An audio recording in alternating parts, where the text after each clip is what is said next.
Bonjour, donc je suis avec Olivier Roux, qui est pathologue à l'hôpital Beaujon à Clichy, qui va nous parler de son étude qui visait à évaluer la mesure du gradient veineux hépatique comme prédictif du risque de saignement en péropératoire d'une transplantation hépatique.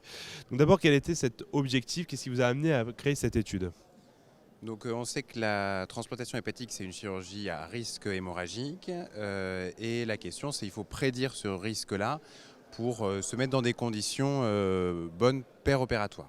Donc il y a plusieurs facteurs qui ont été bien documentés, notamment la sévérité de la maladie du foie par le SCORMELD. Et en fait, l'hypertension portale n'a jamais été très clairement documentée comme un facteur de risque en mesurant le gradient de pression. C'est pour ça qu'on a voulu, puisqu'on est un centre où on mesure systématiquement le gradient de pression chez tous les candidats à la transplantation, voir si le gradient de pression était prédictif des complications péropératoires. Merci. Donc, on a vu que grâce aux résultats de votre étude, que effectivement, le gradient de pression, plus il était élevé, plus il était à risque quand même de complications hémorragiques au cours de la transplantation. Donc, ça veut dire que théoriquement, tous les patients qui vont avoir une transplantation hépatique devraient avoir cette mesure du gradient avant la transplantation. Mais on sait que c'est quand même pas facile d'avoir une mesure du gradient dans tous les centres. Qu'est-ce que vous pensez d'élargir les mesures du gradient dans ce contexte ? Alors il y a en effet l'accessibilité de la biopsie transjugulaire et du cathétérisme hépatique et pas, on ne l'a pas partout.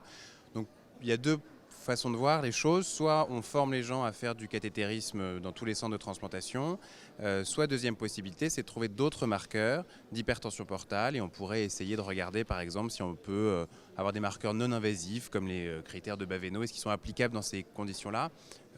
Probablement pas, puisqu'on a beaucoup de malades avec des acides réfractaires, avec des pathologies qui empêchent d'avoir une validité du fibroscan, mais d'autres marqueurs non invasifs seraient intéressants. D'accord, donc si on arrive à avoir le cathéter et qu'on mesure un gradient de pression élevé, en quoi ça peut modifier la prise en charge de la greffe? Qu'est-ce qu'on pourrait envisager comme mesure pour limiter le risque de saignement péropératoire au cours de la transplantation hépatique?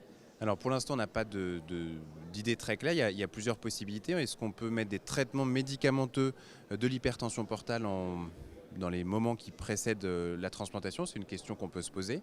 Et puis surtout, en fait, ça permet de se mettre dans des bonnes conditions et d'anticiper les risques.